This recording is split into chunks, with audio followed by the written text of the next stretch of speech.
जय शनिदेव। आप सभी भक्तों पर शनि भगवान की कृपा सदा सर्वदा बनी रहे। भक्तों, आज आप सभी श्रवण करेंगे जेठ महीने की शुक्ला पक्ष की अंतिम शनिवार की व्रत कथा। भक्तों, शनिवार का व्रत करने और कथा सुनने से भक्तों की सभी मनोकामनाएं शनि भगवान अवश्य ही पूरी करते हैं। भक्तों, शनिवार के दिन सुबह जल्दी उठकर शुद्ध होकर स्नान करें। काले तिल, काला वस्त्र, तेल, काली उड़द, काली चिड़िया यदि संभव हो, सफेद चंदन, दीपक, फल फूल इत्यादि। शनि मंदिर में जाकर या घर पर शनि देव की मूर्ति या तस्वीर के सामने दीपक जलाए, काले तिल और तेल से अभिषेक करें। मंत्र बोले ओम शनिचराय नमः और शनि महापुराण के श्लोक। भक्तों, गरीबों को काले तिल, उड़द की दाल, काले कपड़े, तेल या धन दान करें। भक्तों, व्रत का पालन। शनि व्रत के दिन उपवास या निर्जला व्रत रखें या कम से कम जल ग्रहण करें। भक्तों, शनिवार के दिन काले रंग के वस्त्र पहने, काले तिल और काला तेल से शनि देव को अर्पित करें। शनिवार को झूठ ना बोले, किसी से क्रोध ना करें, गरीबों और जरूरतमंदों की सेवा करें। शनिवार को ध्यान और भजन करें, विशेष रूप से शनि स्त्रोत। शनिवार को लोहे की वस्तु शनि देव को अर्पित करना शुभ माना जाता है। भक्तों, शनिवार व्रत और पूजा से जीवन के सारे कष्ट दूर होते हैं। आप भी इस व्रत को श्रद्धा से करें, शनि देव की कृपा पाए। तो आइए बड़े ही श्रद्धा और प्रसन्न चित्त से इस कथा को सुनते हैं। अगर कथा आपको अच्छी लगे तो कमेंट बॉक्स में शनि भगवान की जयकार अवश्य लगाएं और वीडियो को ज़्यादा से ज़्यादा शेयर करें। जय शनिदेव। कथा। एक समय स्वर्ग लोक में सबसे बड़ा कौन, ये प्रश्नों को लेकर नव ग्रहों में वाद विवाद हो गया। विवाद इतना बढ़ा कि परस्पर भयंकर युद्ध की स्थिति बन गई। निर्णय के लिए सभी देवता देवराज इंद्र के पास पहुंचे और बोले, हे देवराज, आपको निर्णय करना होगा कि हम में से सबसे बड़ा कौन है। देवताओं का प्रश्न सुनकर देवराज इंद्र उलझन में पड़ गए। इंद्र बोले, मैं इस प्रश्न का उत्तर देने में असमर्थ हूँ। हम सभी पृथ्वी लोक में उज्जैनी नगरी में राजा विक्रमादित्य के पास चलते हैं। देवराज इंद्र सहित सभी ग्रह यानी कि सभी देवता उज्जैनी नगरी पहुंचे।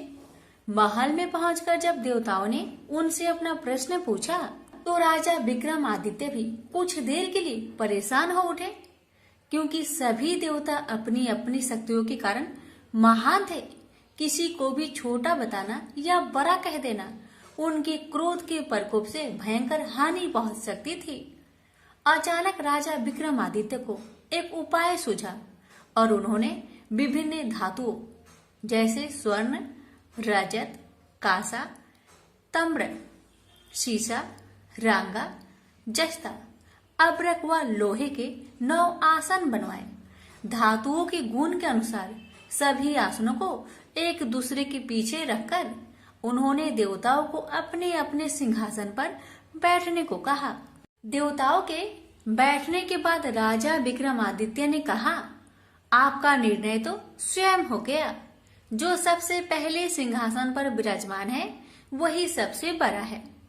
राजा विक्रमादित्य के निर्णय को सुनकर शनि देवता ने सबसे पीछे आसन पर बैठने के कारण अपने को छोटा जानकर क्रोधित होकर कहने लगे, राजा विक्रमादित्य, तुमने मुझे सबसे पीछे बैठाकर मेरा अपमान किया है।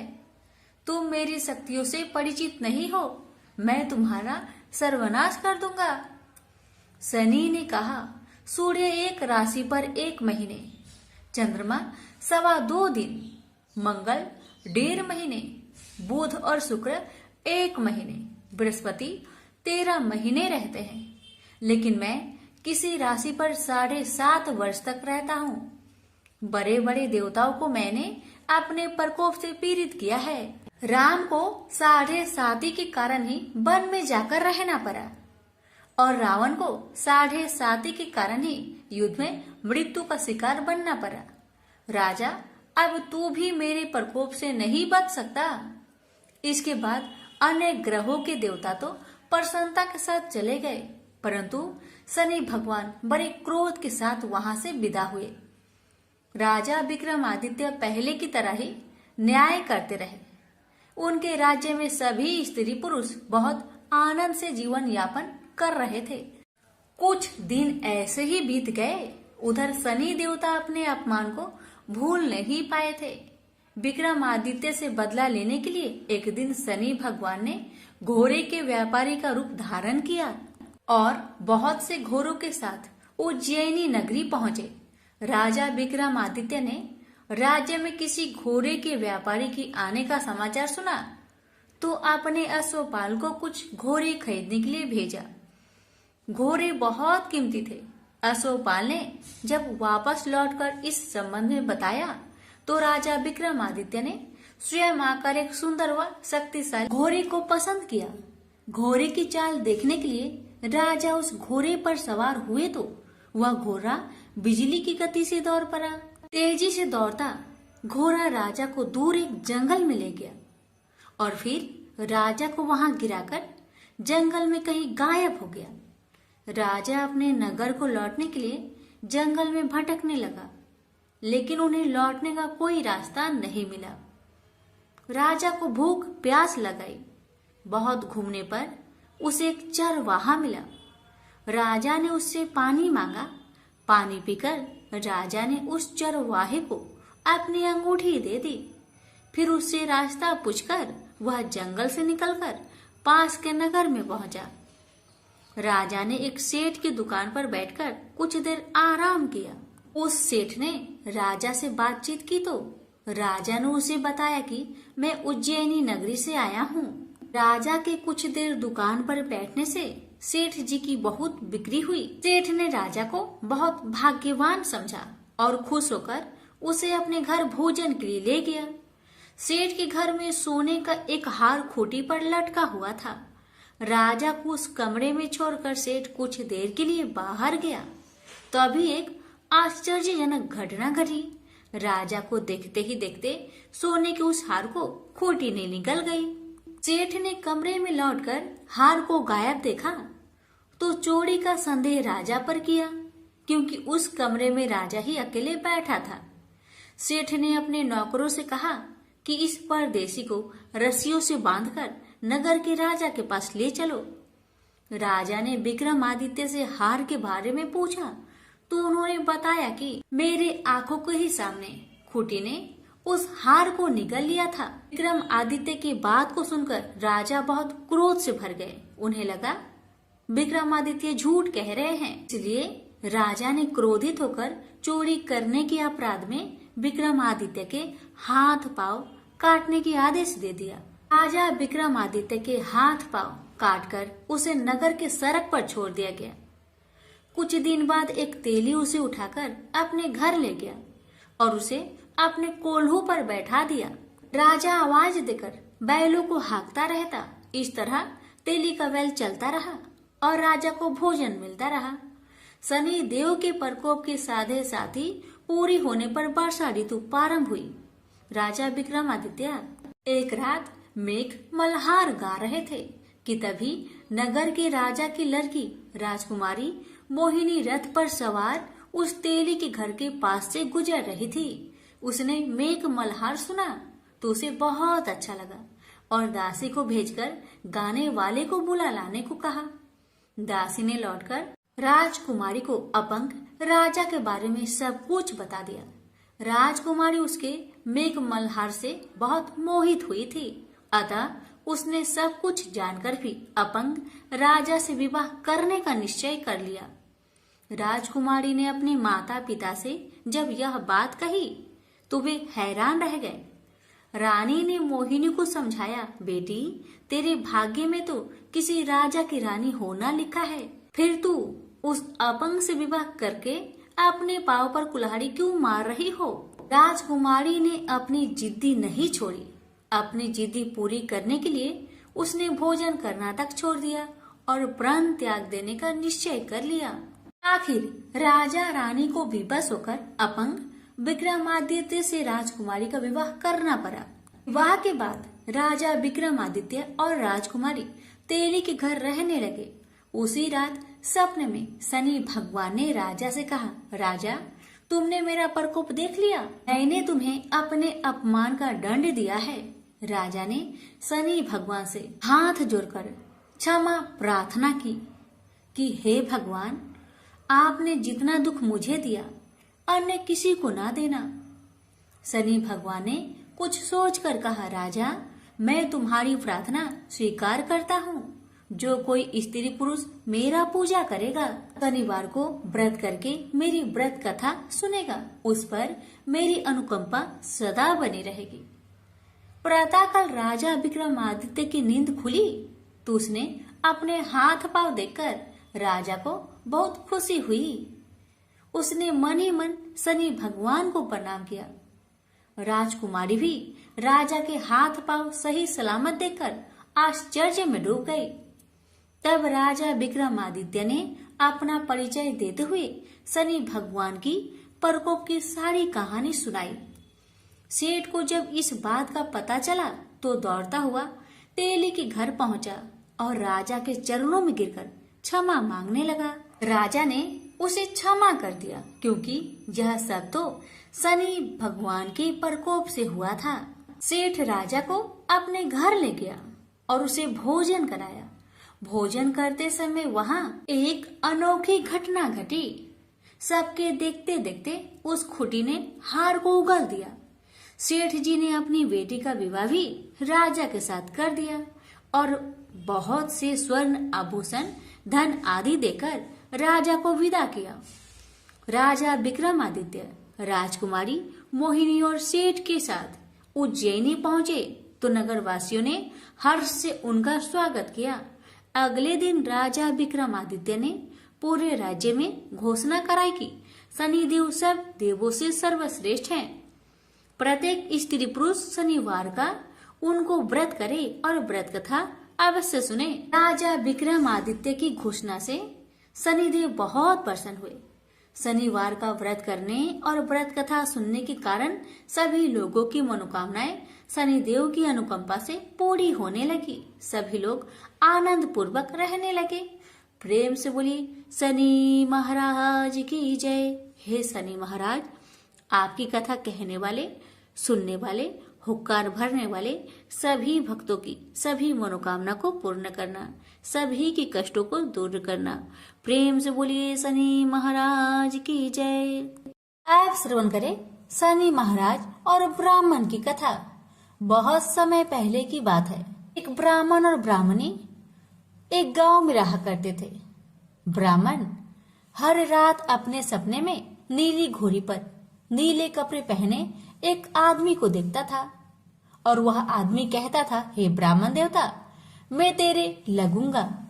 ब्राह्मण घबराकर उठ जाता और अगले दिन यही सपना उसे फिर आता। यह सपना उसे रोज आने लगा। ब्राह्मण बहुत परेशान हो गया और चिंता के मारे दुबला होने लगा, सूखने लगा। तो एक दिन उसकी पत्नी ने उससे कारण पूछा, हे ब्राह्मण देवता, आपको मैं इतनी अच्छी अच्छी भोजन पकाकर देती हूँ, फिर भी क्या कारण है कि आप दुबले होते जा रहे हैं? ब्राह्मण ने अपनी सपने की सारी बात पत्नी को बताया। ब्राह्मणी बोली, मुझे लगता है अवश्य ही वो शनि महाराज होंगे। अब की बार जब वो आपको दिखे तो आप कह देना, लग जाओ, पर 1.25 पहर से ज्यादा मत लगना। उस दिन फिर सपना आने पर ब्राह्मण ने कहा, लग जाओ, पर कितने समय के लिए लगोगे? शनि जी बोले, 7.5 वर्ष का लगूंगा। ब्राह्मण ने कहा, क्षमा करे शनि भगवान, इतना भारी तो मुझसे झेला नहीं जाएगा। तब शनि भगवान बोले, तो 5 वर्ष का लग जाता हूँ।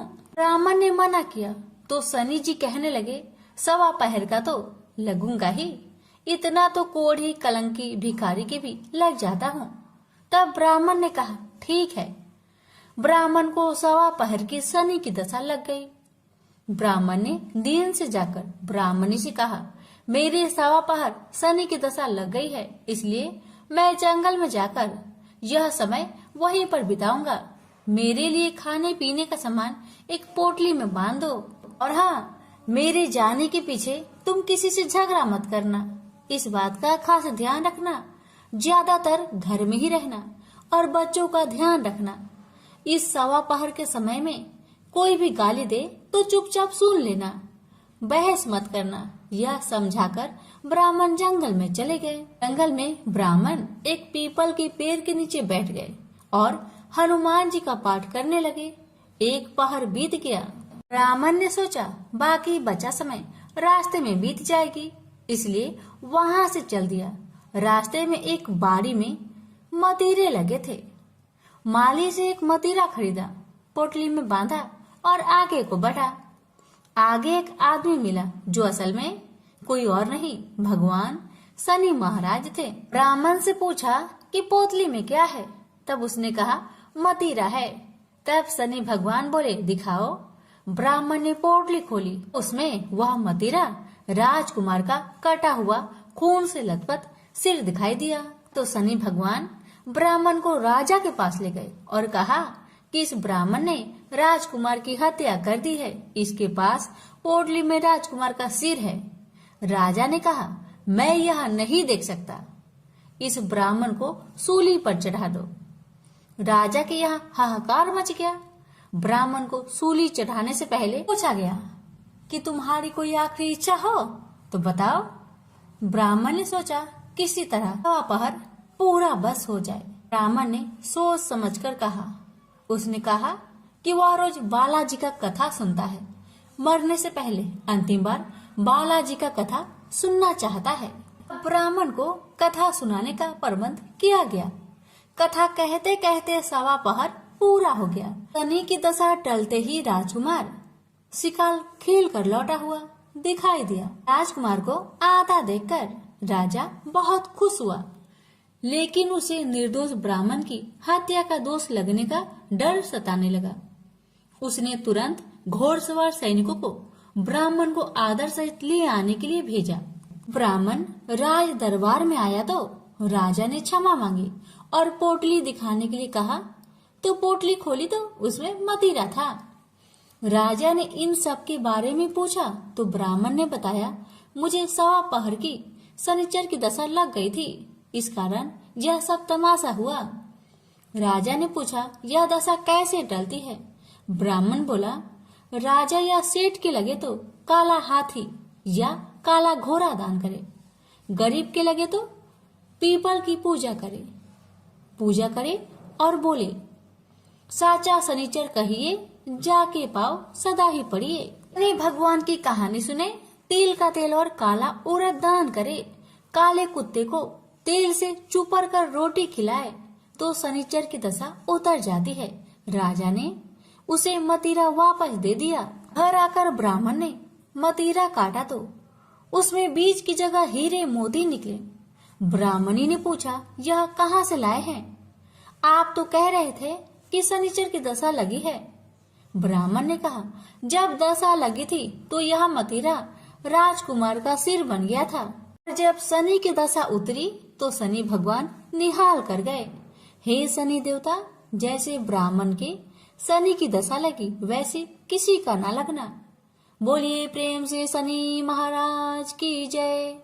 पार्वती जब भी अपने पति शिव के साथ दूसरे देवताओं के निवास स्थान पर जाती और वहां उनके सजे धजे सुंदर भवनों को देखती तो उन्हें बड़ी ही हीनता का बोध होता। वे यह महसूस करती कि हमसे छोटे छोटे देवताओं के पास भी बड़े बड़े भव्य भवन हैं, लेकिन हमारे पास तो कुछ भी नहीं। कहने को मैं आदि देव शिव की पत्नी हूँ, लेकिन रहने के लिए मिली है कैलाश पर्वत की कंदराएं और पहनने के लिए वल्कल। किसी उचित आवास के अभाव में अन्य सुख सुविधाओं का उपभोग नहीं कर सकती। एक दिन पार्वती ने अपने मन की व्यथा अपने पति शिव से कही। शिव जी सुनकर मुस्कुराए, फिर बोले, इसमें हीनता की तो कोई बात ही नहीं देवी। प्रत्येक व्यक्ति की अपनी अपनी जीवन शैली होती है। हमारी जीवन शैली यही है, हम अपनी इस शैली को हीन क्यों समझे? अन्य देवगण प्रकृति से बहुत दूर है, जबकि हम प्रकृति की गोद में निवास करते हैं। यह तो हमारे लिए गौरव की बात है, हीनता की नहीं।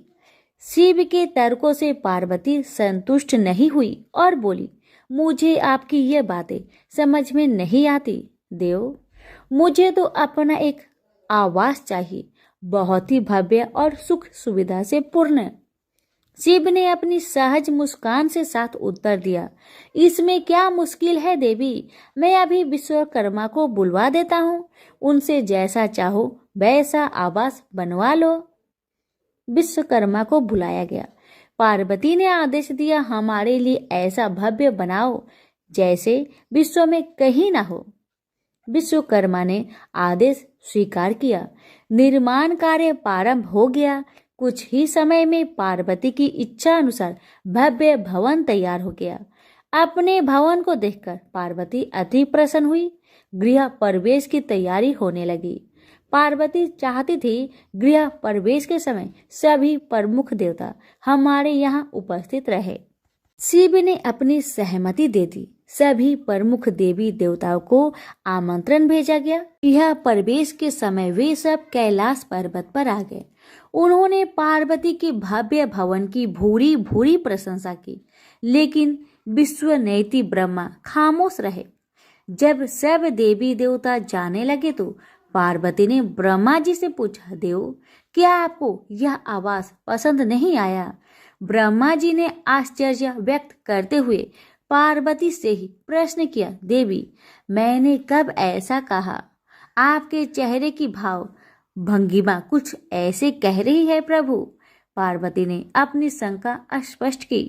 फिर ब्रह्मा जी को मौन देखकर पार्वती ने अपनी बात आगे बढ़ाई। तो आप कुछ संकोच कर रहे हैं, स्पष्ट कहिए, क्या बात है? ब्रह्मा जी ने तनिक रुककर उत्तर दिया, देवी, और तो सब ठीक है, लेकिन इस प्रसाद पर शनि की कुदृष्टि है। इतना कहकर वे वहां से चले गए। पार्वती ने ब्रह्मा जी की बात शिव को बतलाई तो वे कुछ चिंता में पड़ गए। पार्वती ने पूछा, प्रभु, शनि की दृष्टि से क्या हो सकता है? यह प्रसाद जल सकता है? भगवान शिव ने उत्तर दिया, हाँ। यह सुनकर पार्वती भी चिंतित हो गई और बोली, प्रभु, इसके लिए कोई उपाय कीजिए। शिव ने निराश व्यक्त की, शनि की दृष्टि को हटाना सरल नहीं है देवी। शिव का उत्तर सुनकर पार्वती आवेश में आ गई और बोली, सरल क्यों नहीं है? आप अभी शनि लोक जाइए और शनि देव से कहिए कि वह हमारे प्रसाद से अपनी कुदृष्टि हटा ले। यदि वह मान जाए तो आप तत्काल उसे कोई वरदान दे दीजिएगा, और यदि न माने तो आप अपना डमरू जोर से बजा दीजिएगा। मैं स्वयं अपने प्रसाद को आग लगा दूंगी। यदि प्रसाद को जलना ही है तो यह मेरे हाथों से जलेगा, शनि की कुदृष्टि से नहीं। इसके बाद मैं शनि को श्राप दूंगी। पार्वती की इच्छा अनुसार शिव शनि लोग गए। वहां शनि देव ने उनकी अभ्यर्थना की और आदर के साथ आसन पर बैठाया। आसन ग्रहण करने के बाद शिव ने अपने आने का प्रयोजन बताया। देवी पार्वती ने जो प्रसाद बनवाया है उस पर तुम्हारी कुदृष्टि है, अतः वे चाहती है कि तुम उधर से अपनी कुदृष्टि हटा लो। शनि देव ने करवध होकर निवेदन किया, आप निश्चिंत रहे देव। माता पार्वती के प्रसाद पर कुदृष्टि डालने का मैं दुस्साहस नहीं कर सकता। शनि से आश्वासन पाकर शिव प्रसन्न हो गए। शनि, मैं तुमसे प्रसन्न हूँ, तुम जो चाहे वर मांग सकते हो, भोलेनाथ ने कहा। शनि ने विनम्र भाव से कहा, प्रभु, आपका दिया हुआ सब कुछ मेरे पास है, अब मैं और क्या मांगू? हाँ, एक इच्छा अवश्य है, वह है आपका तांडव नृत्य देखने की। बहुत दिन हो गए उसे देखे हुए, आप अपना नृत्य दिखला सके तो कृपा होगी। शनि का यह अनुरोध शिव को अच्छा लगा। उन्होंने तत्काल अपना डमरू उठा लिया और लगे नृत्य करने। भोले भंडारी ये भी भूल गए कि पार्वती ने डमरू की आवाज सुनकर अपने नवनिर्मित प्रसाद को जला देने की बात कही थी। बस डमरू बजा बजा कर नृत्य करते रहे। उधर पार्वती ने जब कैलाश पर डमरू की ध्वनि सुनी तो उन्होंने सोचा कि शनि ने अपनी कुदृष्टि हटाना अस्वीकार कर दिया है, अतः वे बहुत दुखी हुई। उन्हें लगा कि यदि मैं तत्काल अपने नवनिर्मित आवास को आग लगा दूंगी तो वह शनि की कुदृष्टि से बच जाएगा। अतः उन्होंने स्वयं ही अपने प्रसाद में आग लगा दी। वह धू धू करके जल उठा। प्रसाद को जलता देख पार्वती का शनि पर क्रोध धीरे धीरे बढ़ने लगा। अब वे उसे श्राप देने को तैयार हो गई, लेकिन उसी समय भगवान शिव वहां पहुंच गए। उन्होंने प्रसाद को जलते देखा तो वे आश्चर्यचकित रह गए। उनकी समझ में ही नहीं आया कि यह कैसे हो गया। फिर अचानक उन्हें सब कुछ स्मरण हो गया। अपनी भूल का उन्हें एहसास हुआ। उन्होंने पार्वती को सब कुछ सुनाया। सच्चाई जानकर पार्वती को भी अपनी जल्दबाजी पर दुख हुआ। अब शनि को श्राप देने का कोई अर्थ नहीं था। प्रत्यक्ष उसका कहीं कोई अपराध नहीं था। फिर भी पार्वती और शिव को यह लग रहा था कि यह सब हुआ शनि की कुदृष्टि से ही, लेकिन स्थिति को देखते हुए वे दोषी नहीं ठहरा सकते। प्रेम से बोलिए शनि महाराज की जय। उमापति शंकर भगवान की जय। पिपलाद और शनि भगवान की कथा। जो भी इनकी कथा को सच्चे मन से श्रवण करेगा उसकी सारी दुख तकलीफ समाप्त हो जाएगी। कहते हैं कि किसी पर शनि की 7.5 होती है तो विद्वानों द्वारा कहा जाता है कि आप पीपल वृक्ष की पूजा करें। आखिर इसके पीछे का कारण क्या है, आइए इस रहस्य को जानते हैं। पिपलाद ऋषि का नाम आप सभी ने सुना होगा। वह महर्षि दधीचि के पुत्र थे। महर्षि दधीचि जिन्होंने अपनी हड्डियों का दान कर दी थी, जिससे इंद्र का वज्र बनाकर और वृत्रासुर का संहार संभव हो पाया था। यह घटना ब्रह्म पुराण की है। शमशान में जो महर्षि दधीचि के मांस पिंड का दाह संस्कार हो रहा था तो उनकी पत्नी अपने पति का वियोग सहन न कर पाई और पास में स्थित पीपल के वृक्ष की कोटर में जो जड़ों के कारण एक गड्ढा बन जाता है, उसमें अपने 3 वर्ष के बालक को रखकर स्वयं चीता पर सती हो गई। इस प्रकार महर्षि दधीचि और उनकी पत्नी का बलिदान हो गया। किंतु पीपल की कोटर में रखा बालक भूख प्यास से तड़पने लगा और चिल्लाने लगा। जब कोई वस्तु से नहीं मिली तो कोटर में गिरे हुए पीपल के फल खाकर वह बड़ा होने लगा। एक दिन देव ऋषि नारद वहां से गुजर रहे थे। नारद जी ने पीपल की कोटर में बालक को देखकर उससे उसका परिचय पूछा। बालक ने अपना परिचय दिया और बताया कि मैं नहीं जानता कि मैं कौन हूँ। नारद ने पूछा, तुम्हारा जनक कौन है? तब बालक भी उसी तरह का उत्तर दिया कि वह नहीं जानता कि उसके जनक कौन है।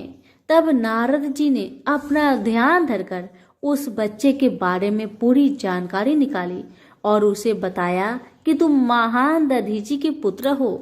तुम्हारे पिता की अस्थियों का वज्र बनाकर ही देवताओं ने असुरों पर विजय प्राप्त की थी। नारद ने बताया कि तुम्हारे पिता दधीचि की मृत्यु मात्र 31 वर्ष की उम्र में ही हो गई थी। बालक ने अपने पिता की अकाल मृत्यु के बारे में जानना चाहा। तब नारद जी ने बताया कि उन पर आई इस विपत्ति का कारण शनिदेव की महादशा थी। नारद जी ने उस बालक को पिपलाद नाम दिया क्योंकि वह पीपल के पत्ते और उसका गुदा खाकर बड़े हुए थे। उसके बाद नारद जी ने उसे दीक्षित किया। नारद जी के जाने के बाद उस बालक ने, जिसका नाम पिपलाद था, ब्रह्मा जी की घोर तपस्या की। ब्रह्मा जी ने जब बालक से वर मांगने के लिए कहा तो पिपलाद ने अपने दृष्टि मात्र से किसी को भी जलाने की शक्ति मांगी। ब्रह्मा जी ने उसे वरदान दे दिया। ब्रह्मा जी के वरदान के बाद पिपलाद ने सबसे पहले शनि देव का आह्वान किया और उन्हें अपने सामने प्रस्तुत किया। सामने पाकर उन्होंने शनि देव को भस्म करना शुरू कर दिया। शनि देव शरीर से जलने लगे। ब्रह्मांड में कोलाहल मच गया। सूर्य पुत्र शनि की रक्षा के लिए सारे देवता विफल प्रतीत हो रहे थे। सूर्य ने अपनी आंखों के सामने अपने पुत्र को जलता हुआ देखा। ब्रह्मा जी उसे बचाने के लिए विनय निवेदन किया। ब्रह्मा जी ने स्वयं पिपलाद के सम्मुख प्रकट होकर शनिदेव को छोड़ने के लिए कहा, किंतु वह तैयार न हुए। ब्रह्मा जी ने एक के बदले 2 वरदान मांगने की बात कही। तब पिपलाद ने खुश होकर 2 वरदान मांगे। पहला, जन्म से 5 वर्ष तक किसी भी बालक की कुंडली में शनि उसको कारक नहीं होगा। जैसे मैं अनाथ हुआ, शनि के कारण कोई और अनाथ नहीं होगा। दूसरा, उन्होंने कहा मुझे अनाथ को पीपल में शरण दी थी। जो व्यक्ति सूर्य उदय से पूर्व पीपल वृक्ष पर जल चढ़ाएगा, उस पर शनि की बुरी महादशा का असर नहीं होगा। ब्रह्मा जी ने तथास्तु कहकर वरदान दिया। तब पिपलाद ने चलते हुए शनि को अपने ब्रह्म दंड से उसके पैरों पर आघात करते हुए मुक्त किया, जिससे शनि देव की पैर क्षतिग्रस्त हो गए और वह पहले जैसे तेजी लायक नहीं रहे। आता तभी से शनि को शनिचराय, जिसे हम आम भाषा में शनिचर कहते हैं, कहा जाता है कि रतिया शनिचरा जो धीरे धीरे चलता है, वह शनिचराय आग से जलने के कारण शनि की काया काली पड़ गई। आप अक्सर किसी भी पीपल के पेड़ के नीचे शनि की काली मूर्ति जरूर देखते होंगे। उसके पीछे यही पौराणिक कारण है। जब शनि की महादशा या 7.5 चलती है, जो आपके लिए अच्छी नहीं है, तो ज्ञानी जनों के पास बहुत सारे उपाय होते हैं, परंतु आम जनों को करने का एक साधारण सा उपाय मैं आपको बताती हूँ, जिसका लाभ 100% मिलता है।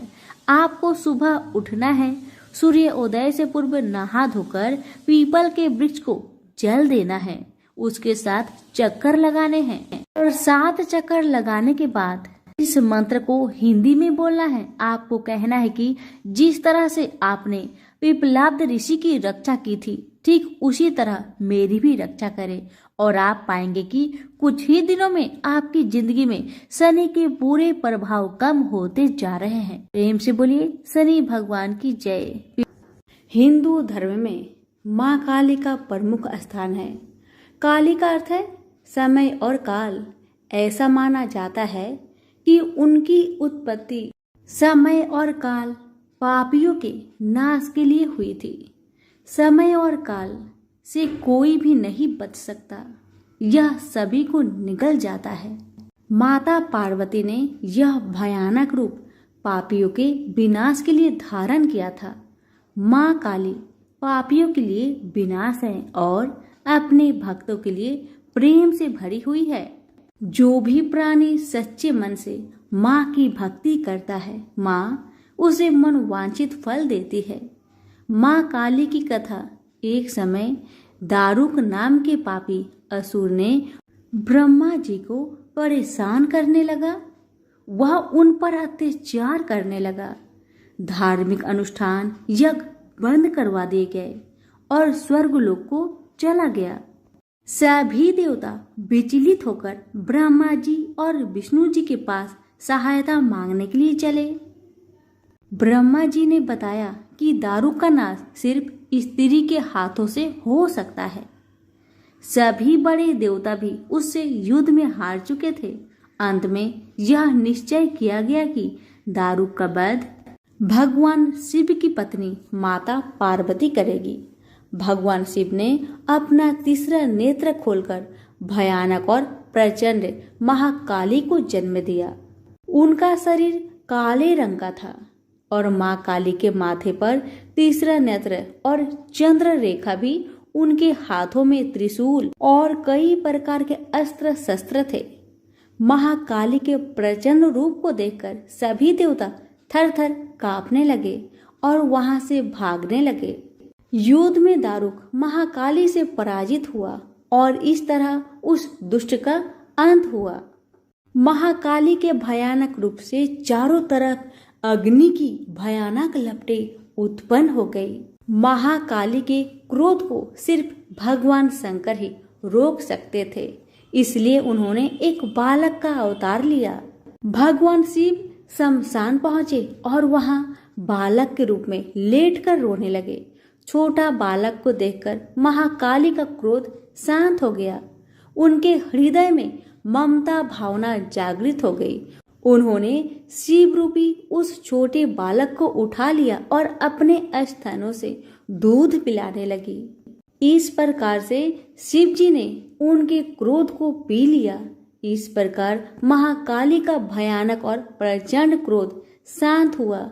उसके बाद महाकाली मूर्छित हो गई। उन्हें होश में लाने के लिए भगवान शिव ने तांडव नृत्य किया। होश में आने पर वह पुनः माता पार्वती के रूप में आ चुकी थी। माता पार्वती भगवान शिव का नृत्य देखकर नृत्य करने लगी, जिसके कारण उन्हें योगिनी का नाम से भी पुकारा जाता है। इसके अलावा महाकाली ने महिषासुर, चंडमुंड, रक्तबीज, शुभ निशुभ जैसे राक्षसों का व्रत किया था। इसलिए 10 महाविद्याओं में से महाकाली प्रथम महाविद्या है। प्रेम से बोलिए माँ काली की जय हो। भक्तों, जो भी भक्त श्रद्धा भाव से शनिवार के दिन इस व्रत को करता है और इस पावन कथा को श्रद्धा से सुनता है, उस पर स्वयं शनिदेव और काली माता की अपार कृपा होती है। उसके जीवन के कष्ट धीरे धीरे दूर होने लगते हैं, दुख दरिद्रता समाप्त होती है और जीवन में सुख शांति, समृद्धि और उन्नति का मार्ग खुलता है।